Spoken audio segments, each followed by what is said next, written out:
देखें आज चैप्टर ये अनुवांशिकी, जिसमें देखेंगे कल देखा था एक संकर क्रॉस और आज देखेंगे दुई संकर क्रॉस डाई हाइब्रिड।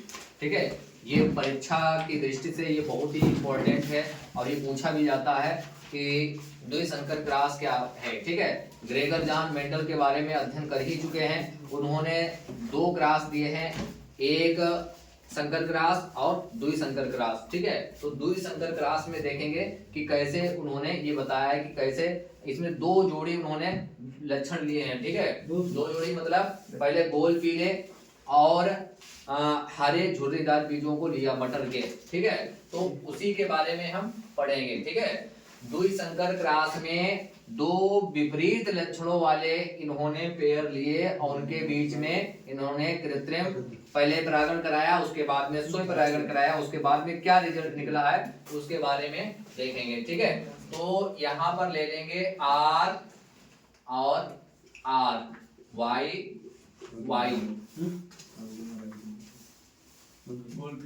ये हो गए हैं गोल पीले बीज, गोल पीले बीज। इनके बीज जो है इन्होंने कृत्रिम परागण कराया, जिसमें कराया है आर आर वाई वाई। ये है हरे झुर्रीदार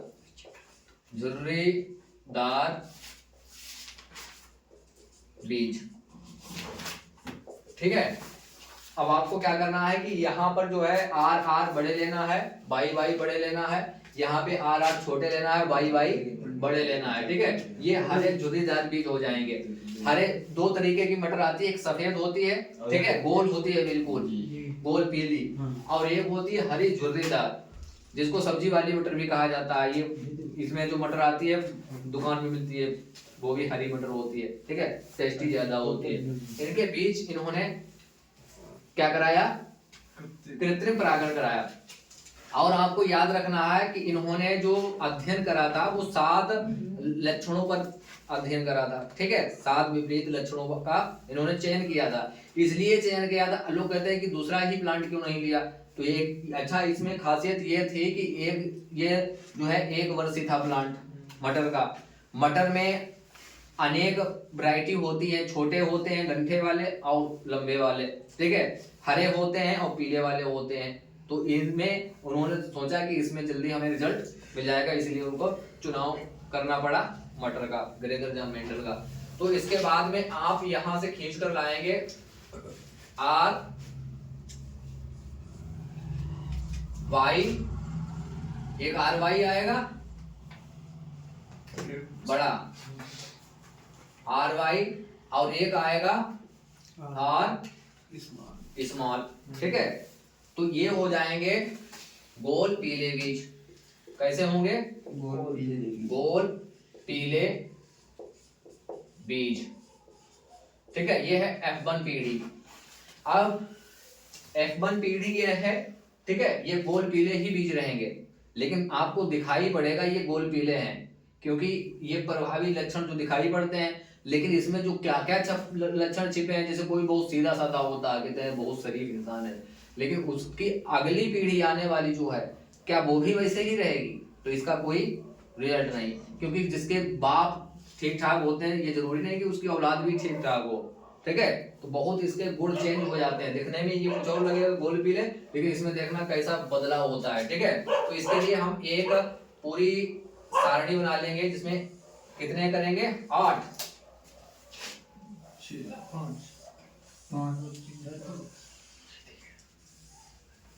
ठीक है, यहां हो गया, और यहां पे लेंगे आर आर स्मॉल आर, यहाँ पर एक बड़ी वाई और एक छोटी वाई, एक बड़ी वाई और एक छोटी वाई। ठीक है, इनका डिवीजन हम कर देंगे, इसको हमने डिवाइड कर दिया। ठीक है, ये ट्रिकी होता है। ठीक है, ट्रिक ले लेना है आपको कैसी, मतलब ए आर आर दो पहले बड़े कर देना है, उसके बाद आर आर दोनों छोटे कर देना, फिर बड़ी वाई और छोटी वाई, बड़ी वाई छोटी वाई, ठीक है। सेम टू सेम यहाँ पर वैसे ही करना है। यहाँ पर लेना है आर बड़ा और वाई बड़ी, ठीक है। यहाँ पर आर बड़ा और वाई छोटी, यहाँ पर आर छोटा और वाई बड़ी, यहाँ पे आर छोटा वाई छोटी, ठीक। ये आ गया। तो इसको भी हम डिवाइड कर लेते हैं यहां से ऐसे। तो ये कितने हो जाएंगे, ये कितने हो गए, 4 चौक 16, ठीक है। तो आपको ये 16 खाने बनाने हैं, ठीक है। अब कैसे आपको इसमें रखना है, तो ज्यादा इसमें याद करने की जरूरत नहीं है, आपको ट्रिक पता होना चाहिए। आर बड़ा लेना है, फिर आर छोटा लेना है, ठीक है। फिर बड़ी वाई, फिर छोटी वाई, बड़ी वाई छोटी वाई, ऐसे करके उसमें कर देना है, ठीक है। सेम टू सेम वैसे ही यहाँ लेना है। अब ये वाले लेने हैं यहाँ से, ठीक है। ये आर वाई तो यहाँ पर बड़ा बड़ा सब आ जाएगा, ठीक है। आर और वाई, ठीक है। तो ये हो जाएंगे गोल पीले, ठीक है। अब बात करते हैं यहाँ पे जो है क्या लेंगे, यहाँ पर आर, इसका भी आर बड़ा है, इसका भी आर बड़ा है, आर वाई बड़ा और वाई छोटा, ठीक। समझ में आ रहा। अब यहां से देखेंगे ये आर बड़ा है, ये आर छोटा है, ये वाई बड़ा है, ये वाई बड़ा है, ठीक। फिर यहां पर आ जाओ, ये आर बड़ा है और ये आर छोटा है, ये वाई बड़ा है और ये वाई छोटा है, ठीक। इतना आ गया यहाँ पर। फिर यहाँ पर आ जाएंगे, ये आर बड़ा है और ये आर बड़ा है और ये एक वाई छोटा है और ये एक वाई बड़ा है, ठीक। फिर आ जाएंगे यहाँ पर आर दोनों बड़े हैं और वाई भी दोनों छोटे हैं, वाई दोनों छोटे हैं। फिर यहाँ पर आ जाएंगे, आर एक बड़ा है और एक आर छोटा है और वाई एक बड़ा है और एक वाई छोटा है। फिर यहाँ पर आ जाएंगे, एक आर बड़ा है और एक आर छोटा है और वाई इसमें दोनों छोटी हैं, ठीक है। फिर यहाँ पर आ जाते हैं, एक आर बड़ा है और एक आर छोटा है और वाई दोनों बड़ी हैं, वाई दोनों बड़ी है। यहाँ पर एक आर बड़ा है, एक आर छोटा है, वाई एक बड़ी है और एक छोटी है। यहाँ पर आ जाते हैं, दोनों आर छोटे हैं और वाई एक दोनों बड़ी हैं, वाई दोनों बड़ी हैं। फिर यहाँ पर आ जाते हैं, आर दोनों छोटे हैं और वाई एक बड़ी है और एक छोटी है। फिर यहाँ पर आ जाते हैं, यहाँ पर देखेंगे एक आर बड़ा है और एक आर छोटा है, वाई इसमें एक बड़ी है और एक छोटी है। यहाँ पर आ जाते हैं, एक आर बड़ा है और एक आर छोटा है, वाई इसमें दोनों छोटी हैं, वाई दोनों छोटी हैं। यहाँ पर आ जाते हैं, दोनों आर छोटे हैं और वाई एक बड़ी है और एक छोटी है। यहाँ पर आर दोनों छोटे हैं और वाई भी दोनों छोटी हैं, ठीक है। तो अब यहां से आप इसका क्लियर करेंगे। या ये गोल पीले बीज हैं, कैसे हैं ये गोल पीले, ये कैसे हैं ये भी गोल पीले हैं, गोल पीले।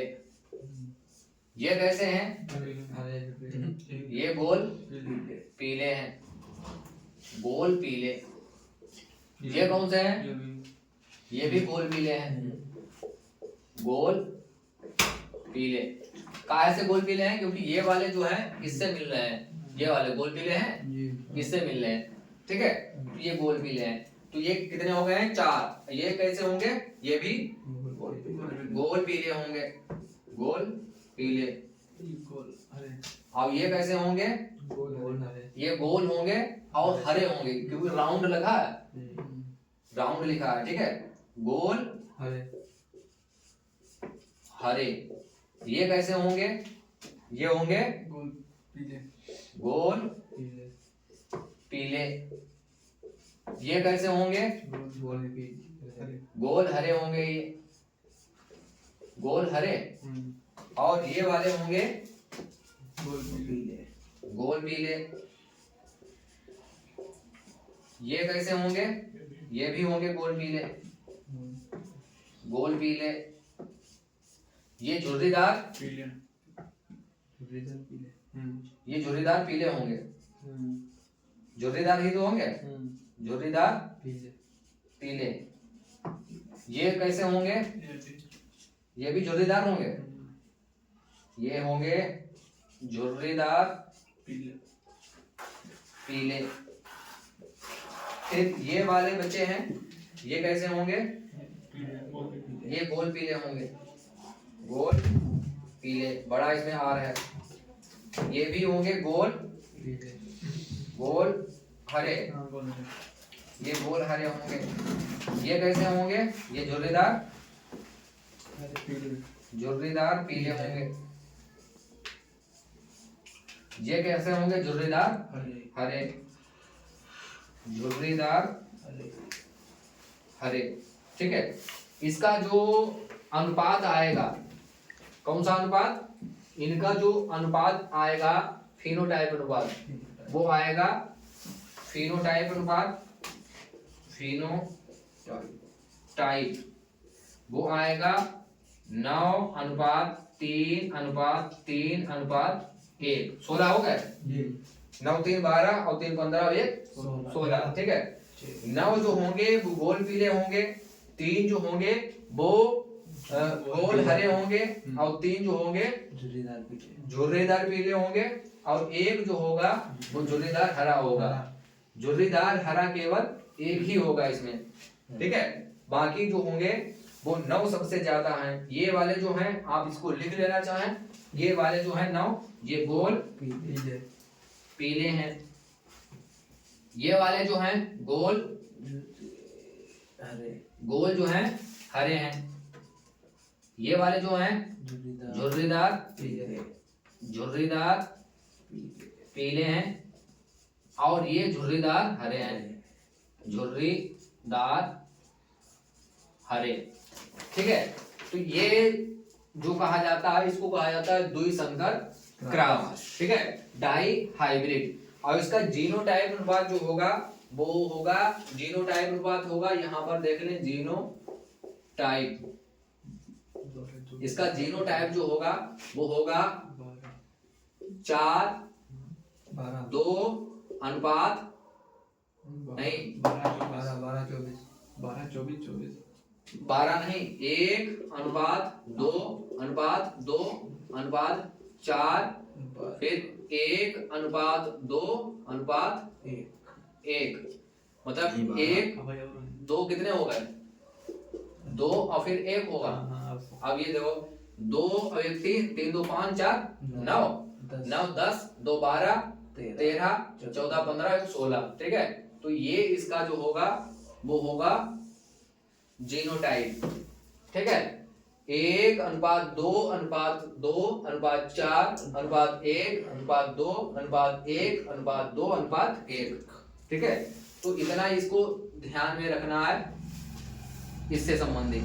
ठीक है, अब इसमें थ्योरी इसी से लिखना है। ठीक है, इनके हिसाब से जब दो विपरीत लक्षणों को आपस में संकरण कराया जाता है, पहले तो ये कृत्रिम परागण होगा, उसके बाद में जो ये हुआ है स्वयं परागण। कौन सा? स्वयं परागण।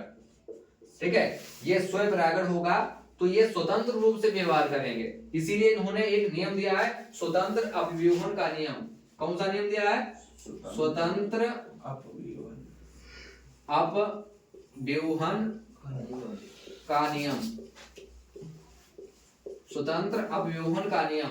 ठीक है, इसके हिसाब से जब दो विपरीत लक्षणों वाले जो शुद्ध प्लांटों में संकरण कराया जाता है तो ये अगली पीढ़ी में, मतलब F2 जनरेशन में, जो ये जनरेशन है ये F2 है, F2 जनरेशन में ये स्वतंत्र रूप से लक्षणों की वंशागत इसमें होती है, इसी को कहा जाता है स्वतंत्र अपव्यूहन का नियम। ठीक है, उसमें आपने पढ़ा था जो प्रभाविता का नियम। प्रभाविता का नियम ये कहता था कि इसमें जब F1 पीढ़ी जो होती है, F1 पीढ़ी में जो रिजल्ट आते हैं वो प्रभावी लक्षण दिखाई पड़ते हैं, लेकिन अप्रभावी लक्षण उसमें मौजूद अवश्य होते हैं। लेकिन वो दिखाई नहीं पड़ते हैं, वो दूसरी पीढ़ी में जाएंगे। F1 पीढ़ी में वही लक्षण जो दिखाई पड़ रहे हैं लेकिन उसमें मौजूद हैं अप्रभावी लक्षण भी, लेकिन जब दूसरी पीढ़ी में जाएंगे कहते हैं ना कि बहुत अच्छा खासा ठीक ठाक है, लेकिन दूसरी पीढ़ी में मामला गड़बड़ा जाता है। तो दूसरी पीढ़ी में वो दिखाई पड़ेंगे अप्रभावी लक्षण, इसीलिए उसको कहा जाता है प्रभाविता का नियम। उसी में एक था प्रतिकरण का नियम। प्रतिकरण का नियम ये कहता है कि जब एक लक्षण एक रास में कराया जाता है तो F1 पीढ़ी में तो वो हो गया प्रभाविता का नियम, F2 पीढ़ी में जो होता है उसका अनुपात 3:1 आता है, ठीक है, और ये अपने युग्मकों के लिए शुद्ध हो जाता है, इसीलिए इसको युग्मकों की शुद्धता का नियम भी कहा जाता है, क्योंकि 3:1 में आकर वो शुद्ध हो जाएंगे, क्योंकि 3 अनुपात वाले जो होंगे वो शुद्ध लंबे होंगे और 1 अनुपात वाला जो होगा शुद्ध बौना होगा, ठीक है। तो इसीलिए उसको कहा जाता है युग्मकों की शुद्धता का नियम या पृथक्करण का नियम, ठीक है। तो इतने 3 नियम दिए हैं ग्रेगर जॉन मेंडल ने, इनको ध्यान में रखना है बस, इससे ज्यादा वो कुछ पूछेगा ही नहीं, मतलब एक मटर के ऊपर ही पूरा चैप्टर बंद हो जाएगा, खत्म क्लास, ठीक है, बंद करो तो इसे।